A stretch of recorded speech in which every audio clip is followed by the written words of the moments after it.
Ողջույն ժողովուրդ, շարունակում ենք մեր գերմաներենի տեսանյութերի շարքը։ Մեծ հենց բառ կա vergessen գերմաներենում, շարունակում մոռանալ, անգլերեն իմացողները forget-ը դե գուցե արդեն ճանաչեցին։ Իդեպ նա այդ զուգահեռը տարեք, հա, այսինքն գերմաներենում s-ը անգլերենում t-ը տալու, այսինքն եթե ունեք գերմաներեն Wasser, անգլերենում դառնալի է water, Fuß, անգլերենում դառնալի է foot, Essen, դառնալի է eat, ու նույն օրինաչափությանը ենթարկվում է այս vergessen, forget-ը։ Հիմա vergessen-ը մոռանալ, ունենք vergesslich, մոռացկոտ, unvergesslich, անմոռանալի,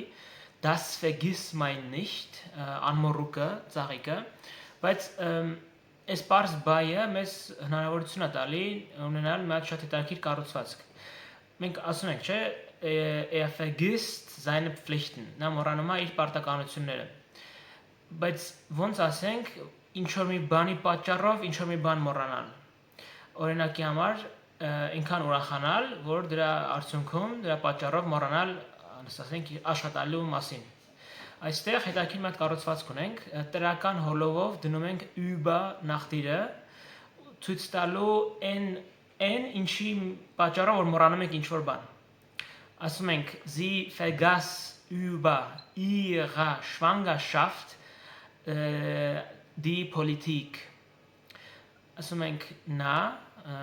թակուհու մասին է, գրքից են վերցրել որտեվ իր հղիության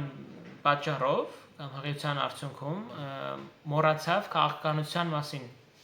մոռացավ քաղաքականությունը։ Այսինքն նույն ձևի ասում ենք ich vergaß über meine Freude meine Pflichten այնքան ուրախացա, որ մոռացա պարտականություններս։ Այսինքն über meiner, այսինքն վերջում ռեյով,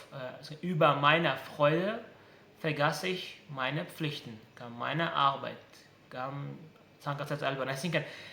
ինչ որ մոռանում ենք, դրվում է հայցական հոլովով, դա պարզ է, բայց այն ինչը մեզ դրդում է, ինչը պատճառ է հանդիսանում մոռանալու համար, դրվում է տրական հոլովով, über նախտիրով։ Սենց հետաքրքիր կառուցվածք, որը որտեվ կարելի է ուրիշ ձև ասել, կասեի ich war so froh, dass ich vergaß, հա, այնքան ուրախ եմ, որ մոռացա, բայց կարելի է նաև այս կառուցվածքով ասել, ինչը ավելի կարճ է,